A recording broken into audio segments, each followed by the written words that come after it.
administración nasal. Mi grupo está conformado por Gabriel Ortega, Isabel Caballero, Isabela Fernández, Camilo Maestres, Ilio Bobadilla y mi persona, Juan David Peñalosa. Primero vamos a hablar sobre el concepto. La administración intranasal es un método no invasivo que permite la liberación local o sistémica de medicamentos, siendo especialmente útil para moléculas que requieran un inicio de acción rápido o que son degradadas en el tracto gastrointestinal. Y ahora hablemos de los propósitos de uso para la vía nasal. Estos incluyen la administración de medicamentos para tratar patologías locales, como son la rinitis alérgica, la rinosinusitis y pólipos nasales. También tenemos la administración de farmacotación sistémica, por ejemplo, la naloxona para sobredosis de opioides. Y por último tenemos la realización con pruebas diagnósticas como el reto nasal con alergenos para confirmar la actividad alérgica o el diagnóstico de rinitis local alérgica. Bueno, ahora le vamos a hablar sobre las precauciones para el uso de la vía nasal. Estas son las precauciones que se deben considerar. Primero, evitar la administración del medicamento en personas con úlceras o que tengan un traumatismo, ya que esto puede afectar a la cicatrización. ¿Por qué? Pues porque puede haber riesgo de perforación en el septo. Y bueno, segundo, tenemos que monitorizar periódicamente la mucosa nasal por efectos adversos locales como epistaxis, ulceración, infección por candida albicans y perforación septal. Luego tenemos que evitar el contacto directo con el medicamento en el tabique nasal. Como cuarto factor a considerar, tenemos que en pacientes con antecedentes de glaucoma, cataratas o presión intraocular elevada se recomienda vigilancia oftalmológica por el riesgo de efectos secundarios oculares. Y por último tenemos la precaución en pacientes inmunosuprimidos o con infecciones activas como lo son la tuberculosis e infecciones fúngicas, bacterianas, virales o parasitarias, ya que los corticosteroides pueden agravar esta condición. Bueno, ahora les vamos a hablar sobre las contraindicaciones de la administración de la vía nasal. Como primer factor tenemos la hipersensibilidad, conocida al principio activo o a alguno de los componentes de la formulación. Luego tenemos la presencia de úlceras nasales recientes, alguna cirugía nasal reciente o algún traumatismo nasal sin cicatrización. Luego tenemos una infección activa no controlada en la mucosa nasal, por ejemplo la candidiasis nasal. Luego tendríamos en el caso de la naloxona intranasal que está contraindicada en pacientes con una hipersensibilidad a la naloxona. A continuación hablaré sobre la anatomía de la cavidad nasal. Empezamos con que la cavidad nasal es una estructura dividida por el tabique nasal. Esta la va a separar en dos fosas. Tenemos la parte anterior, que son las narinas, y las partes posteriores, que son las coanas. Estas van a comunicar directamente con la nasofaringe y cumplen funciones como filtración, humidificación del aire, calentamiento del aire respirado y percepción olfatoria. También tenemos los límites anatómicos. Tenemos, en cuanto a los límites superiores de la cavidad nasal, vamos a tener la lámina cribosa, el hueso etmoides, de la parte inferior tenemos el proceso palatino del hueso maxilar y la lámina horizontal del hueso palatino. También tenemos límites laterales que vendrán siendo los cornetes superior, medio, inferior y sus meatos respectivamente superior, medio, inferior. En la parte medial tenemos el tabique nasal compuesto por el pómer, la lámina perpendicular del etmoides y el cartílago del tabique. Y en la parte anterior tenemos las narinas o el vestíbulo nasal, que van a estar compuestos pues por las brisas también. Y tenemos la parte posterior, que son las coanas, que conectan directamente por detrás con la nasofaringe. A continuación tenemos las regiones anatómicas funcionales. Primero tenemos la vestibular. Es la porción más anterior de la cavidad nasal y está recubierta con piel y con las vibrisas y glándulas sebáceas. Después tenemos la región respiratoria, que ocupa la mayor parte de esta cavidad nasal y posee cornetes que aumentan la superficie de contacto del aire y la mucosa. También tenemos la región olfatoria. La región olfatoria está localizada en la parte superior de la cavidad nasal, es decir, en el techo, adyacente a la lámina cribosa, el etmoides, y alberga un epitelio olfatorio. En cuanto a las estructuras asociadas, primero tenemos los cornetes, que son 3 proyecciones óseas, superior, media e inferior, que están recubiertas por mucosa y van a aumentar la turbulencia del flujo de aire, es decir, inhalamos y se crean como tipo turbinas dentro de la cavidad. También tenemos los senos paranasales, que son cavidades neumáticas. Tenemos seno frontal, maxilar, etmoidal y esfenoidal, que drenan hacia los meatos, superior, medio e inferior. También tenemos el plecho de Kieselbach, que es una red arterial anatomosada en el tabique anterior y es un sitio frecuente de epístasis. Ahora tenemos el drenaje linfático. En la región anterior se drenan hacia los ganglios submandibulares y en la región posterior hacia los ganglios retrofaringios y hacia los cervicales profundos. Tenemos ahora la anatomía microscópica. En cuanto a la anatomía microscópica, tenemos que primero va a estar la región vestibular, con un epitelio plano estratificado no queratinizado similar al que tenemos nosotros pues, en la piel. También tenemos componentes como las vibrisas, las glándulas sebáceas y la sudorípara. ¿Qué son las vibrisas? Recordemos que son como estas proyecciones de folículos pilosos que van a servir para atrapar a todos aquellos agentes patógenos o cualquier tipo de partículas que entren cuando nosotros inhalamos. También tenemos la región respiratoria, que tiene un epitelio cilíndrico ciliado, pseudoestratificado con células caliciformes, y este va a tener diferentes tipos celulares.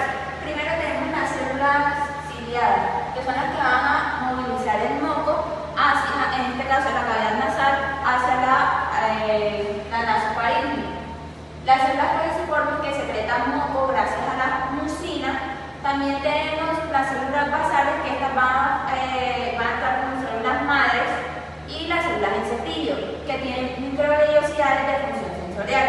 También son la glándula propia rica en plexos venosos y glándulas seromucosas y tejido linfático difuso, que es el MAL. También como función tenemos acondicionar el aire, es decir, el calentamiento, la filtración y la humidificación. Ahora hablaré de la región olfatoria. Esta tiene un epitelio pseudoestratificado especializado alrededor de 50 a 100 micrómetros de grosor, y las células que van a estar en estas son las neuronas receptoras olfatorias bipolares, las células sustentaculares de soporte mecánico y metabólico, y también tenemos las células basales como progenitoras. También tenemos una lámina propia que contiene glándulas de Bowman, que estas van a servir para la percepción de olores y son cerosas, cuyas secreciones disuelven sustancias odoríferas. En cuanto a la función de esta región, tenemos que va a tener la recepción y transducción de estímulos odoríferos. A continuación hablaré de la irrigación, drenaje venoso y linfático. En cuanto a la irrigación anterior de la cavidad nasal, tenemos que la irrigación proviene de ramas de la carótida externa y de la carótida interna, con amplias ramificaciones o anastomosas que garantizan una rica vascularización. Primero tenemos que la carótida externa va a dar ramas a la arteria esfenopalatina, rama terminal de la arteria maxilar, y a la arteria palatina mayor y arteria facial, que es rama de la labial superior. También tenemos la carótida interna, las arterias etmoidales anteriores y posteriores, ramas de la arteria oftánica, y el plexo de Kieselbach, que está ubicado en la porción anterior inferior del tabique, es un sitio frecuente de epístasis anterior. También tenemos el drenaje venoso. Las venas que acompañan a las arterias de la cavidad nasal y forman plexos submucosos facilitan el calentamiento del aire en esta, y estas drenan hacia las venas etmoidales, va a drenar en vena oftálica hasta el seno cavernoso. Las venas esfenopalatinas van desde el plexo pterigoideo hasta la vena maxilar, y por último las venas labiales van a drenar en la vena facial. Las comunicaciones venosas con el seno cavernoso representan una posible vía de prolongación de infecciones desde la nariz hacia la cavidad craneal. Ahora tenemos el drenaje linfático. Este se va a organizar según la región en la que se encuentre. En la región anterior tenemos los ganglios submandibulares, en la región posterior los ganglios retrofaringios y cervicales profundos, y tenemos el drenaje linfático va a cumplir un papel importante importante en la respuesta inmunitaria local y en la propagación de procesos infecciosos o tumorales. Bueno, yo les voy a hablar de las vías de administración nasal de los fármacos. Podemos decir que esta vía se ha utilizado como una vía alternativa para la disponibilidad sistémica cuando no hay un acceso a la vía intravenosa. Esto se debe a la gran superficie que tiene, a la porosidad de la membrana endotelial, al alto flujo sanguíneo o la alta vascularización que va a tener esta, a la evitación del metabolismo del primer paso y a su fácil accesibilidad. La administración nasal de los fármacos, incluyendo numerosos compuestos, péptidos y proteínas, es importante para la medicación sistémica, ya que ha sido ampliamente investigada en los últimos años. Podemos decir que los fármacos se eliminan rápidamente de la cavidad nasal tras la administración intranasal, lo que resulta en que se dé una rápida absorción sistémica del medicamento. La cavidad nasal, como ya dije anteriormente, está intensamente vascularizada. El flujo arterial de la nariz proviene de ramas de la arteria carótida externa e interna. La arteria carótida interna lo va a hacer a través de la arteria oftálmica, que se origina de la cavidad nasal, como ya dije anteriormente, está intensamente vascularizada o irrigada. El flujo arterial a la nariz proviene de ramas de las arterias carótidas externa e interna. La arteria carótida interna va a dar rama a través de la arteria oftálmica, que se origina de la anterior y la posterior edmondeas.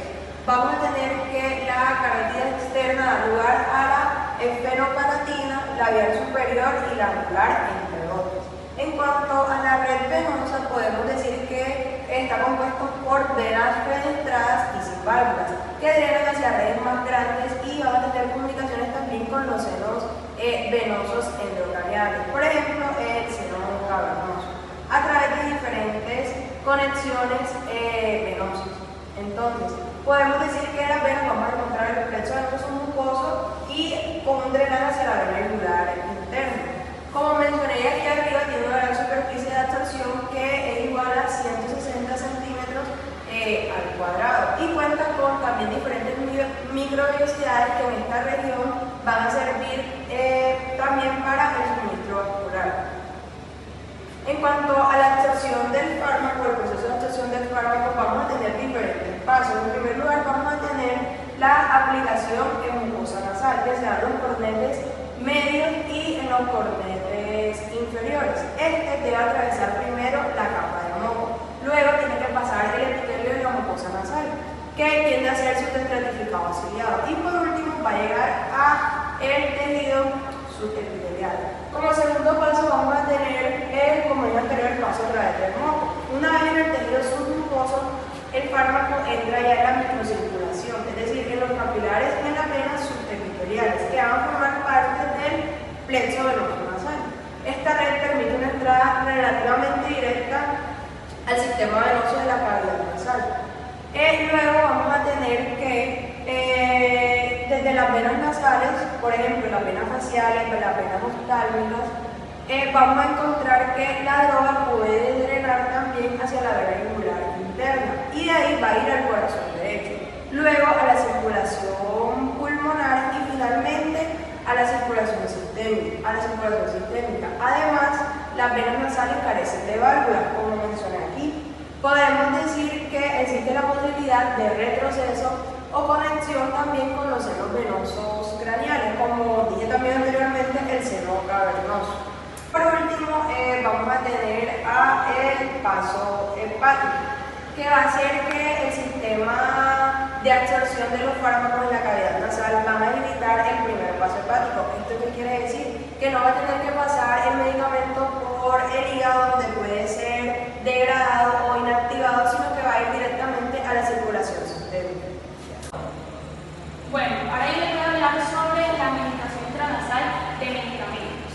Esto constituye una vía de interés creciente en farmacología, precisamente por su capacidad de generar efectos sistémicos y en ciertos casos permite el acceso directo al sistema nervioso central a través de rutas olfatorias o trigeminales. Por otra parte, tenemos que en el proceso de absorción implica una serie de fases y una serie de etapas.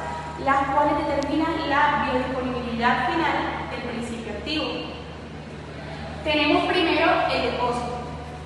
El medicamento formulado, como el aerosol, el gel, el polvo o gotas, se depositan en la cavidad nasal, que es la zona anatómica de la aplicación respiratoria u olfatoria, y condiciona tanto la eficiencia de absorción sistémica como la posibilidad de transporte directo al encéfalo. En segundo lugar tenemos la disolución o la liberación. Una vez administrado el principio activo, este tiene que disolverse o liberarse precisamente en la capa mucosa, que recubre a todo el epitelio nasal. Y este paso depende de factores físico-químicos como la solubilidad, la lipofilia, y tecnológicos como el vehículo y la velocidad de la formulación. Por último, tenemos la penetración, que se hace a través de la mucosa nasal. El paso del fármaco al epitelio nasal puede producirse por tres mecanismos. Primero tenemos el transcelular, que es la vía a través de las células epiteliales, y esta es favorecida para moléculas lipofílicas pequeñas. Luego tenemos la paracelular, que es entre las células a través de uniones intercelulares, y es más importante para moléculas hidrofílicas pequeñas que puedan atravesar estas uniones que están acá. Y luego tenemos el mecanismo de la transitosis, que es menos común y es para macromoléculas. Bueno, ahora yo voy a hablar sobre la distribución y efectos farmacológicos. Tras la absorción, el fármaco alcanza la circulación sistémica y se distribuye hacia la circulación, y esta vía permite un inicio rápido del efecto y evita el metabolismo del primer paso hepático y gastrointestinal. Ahora, los factores que modulan la absorción son los fisiológicos y anatómicos. El aclaramiento mucociliar es un determinante clave, ya que el moco es desplazado hacia la nasofaringe, reduciendo el tiempo de contacto del fármaco con la mucosa. Luego tenemos también que la amplia superficie y alta vascularización de la mucosa nasal favorece la absorción rápida y eficiente. El estado de la mucosa, alterado por procesos inflamatorios, alérgicos o infecciosos, puede modificar la permeabilidad y el flujo sanguíneo local, disminuyendo su absorción. El volumen de su dosificación tiene que ser limitado, ya que un volumen excesivo podría... Bueno, por otra parte tenemos los factores físico-químicos del fármaco. El peso molecular constituye un factor limitante, porque moléculas pequeñas, menores a 1000 daltons, se absorben con más facilidad. La lipofilia moderada también facilita la absorción intracelular, mientras que una excesiva puede dificultar la disolución en el moco. También tenemos que la solubilidad y la estabilidad frente a enzimas locales también determinan la fracción absorbida, sobre todo en el caso de las proteínas y los péptidos susceptibles de degradación. Por otra parte tenemos los factores tecnológicos y del dispositivo. La forma farmacéutica, como en spray, en gel, en polvo o nanopartículas, influyen en la liberación y en la retención del fármaco. Los aerosoles finalmente atomizados optimizan la disposición y la absorción. También tenemos que la viscosidad intermedia y un pH fisiológico entre 5.5 y 6.5 mejoran la tolerancia y la absorción del medicamento. Bueno, ahora yo les voy a hablar de las formas farmacéuticas nasales. Primero podemos decir que en líneas generales se pueden diferenciar varios tipos de formas farmacéuticas nasales.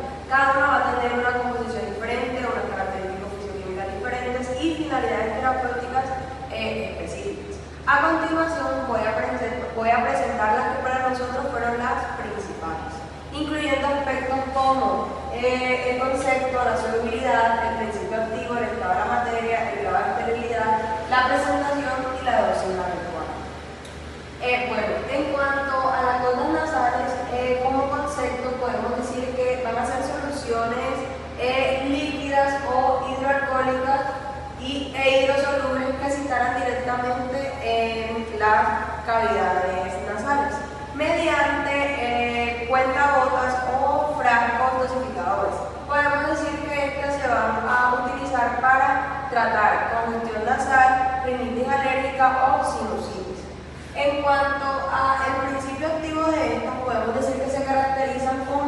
descongestionantes como la oximetazolina o fenilefrina, o soluciones salinas y antihistamínicas.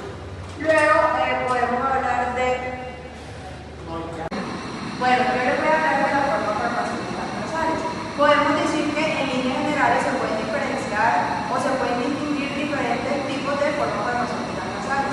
Cada una va a tener una composición diferente, características fisiológicas diferentes y también van a tener finalidades terapéuticas específicas.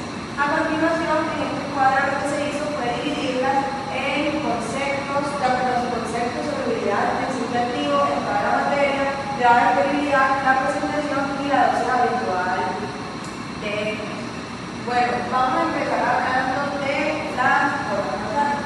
Las formas nasales van a ser soluciones líquidas, acuosas o hidrolíticas que se van a administrar directamente en las fosas nasales mediante cuentagotas o frascos dosificadores. Y estas se utilizan para tratar normalmente las congestión nasales, como lo son la rinitis alérgica o la sinusitis. En cuanto al principio activo de esta, vamos a tener descongestionantes como la oximetazolina o fenilefrina, soluciones salinas y también antihistamínicos. En cuanto al estado de la materia, vamos a tener que este va a ser líquido. El grado de esterilidad no siempre van a ser estériles, pero deben cumplir ciertos estándares microbiológicos adecuados para que sean aplicados en la vía nasal.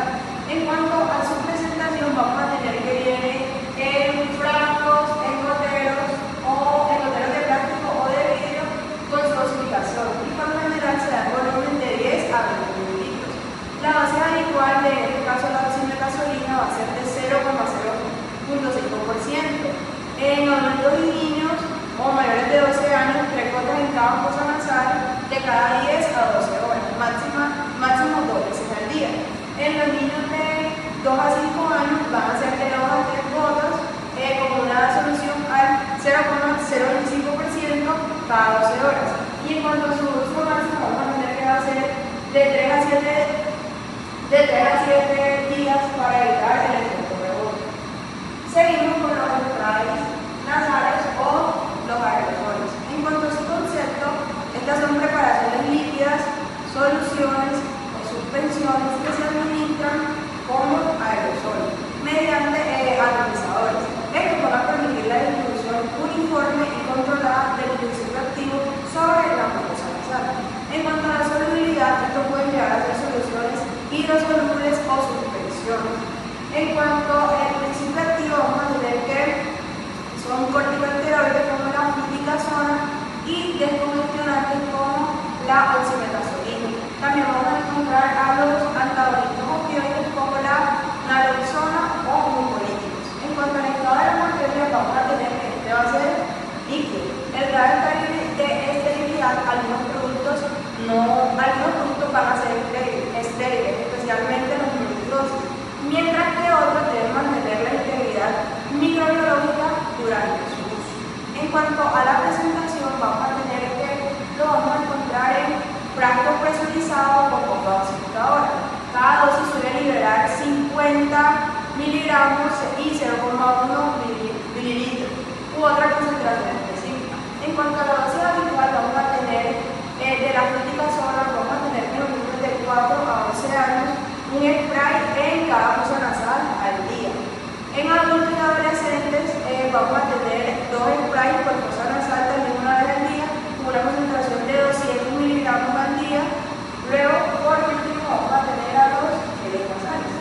Los geles nasales, en cuanto a su concepto, van a ser preparaciones semisólidas. Generalmente estos son hidrosolubles con agentes gelificantes que van a permitir una liberación sostenida y prolongada de nuestro medicamento. Y también se dice que se prolonga su duración en la mucosa nasal. En cuanto al principio activo, vamos a tener que estos son descongestionantes como la oximetazolina, antihistamínicos, formulaciones magistrales con péptidos o baturos. En cuanto al estado de la materia, tenemos que es semisólido al ser licuado. En cuanto al grado de esterilidad de los geles nasales, no siempre son estériles, pero deben cumplir especificaciones microbiológicas estrictas para la aplicación intranasal. En cuanto a su presentación,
la cual su profesión es ser docente de la escuela primaria, que ha estado experimentando síntomas como rinitis, alergia durante los 3 últimos años. Se queja de congestión nasal, estornudo, picazón en los ojos y en la nariz, y dificulta para respirar con la nariz. Los síntomas empeoran durante la primavera y el verano, cuando el polen de las plantas es más abundante. En los antecedentes médicos podemos encontrar que la alergia del polvo y del polen de las plantas, el asma es leve, no fuma. En el examen físico podemos encontrar que la nariz tiene congestión nasal bilateral, mucosa nasal inflamada y pálida. En los ojos encontramos conjuntivitis alérgica como los ojos rojos o llorosos, y en los pulmones silvancias leves, en el cual encontramos en el diagnóstico rinitis alérgica estacional.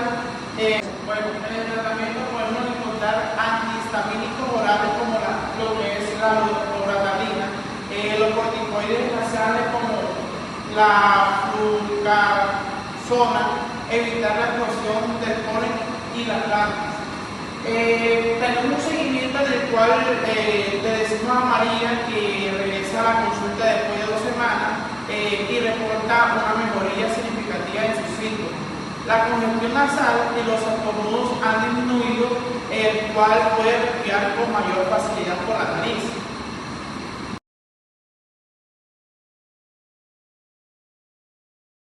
Bueno, como conclusión tenemos que la vía nasal es una ruta de administración eficaz y práctica que permite que la absorción rápida de medicamentos a través de la mucosa nasal, evitando el efecto del primer paso digestivo y el metabolismo hepático. Además, facilita una acción más directa en afecciones respiratorias y ofrece comodidad al paciente. Sin embargo, su efectividad puede verse afectada por el estado de la mucosidad o del fármaco utilizado.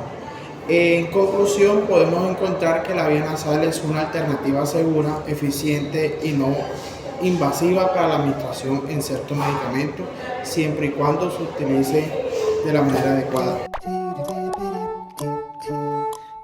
tip, tip.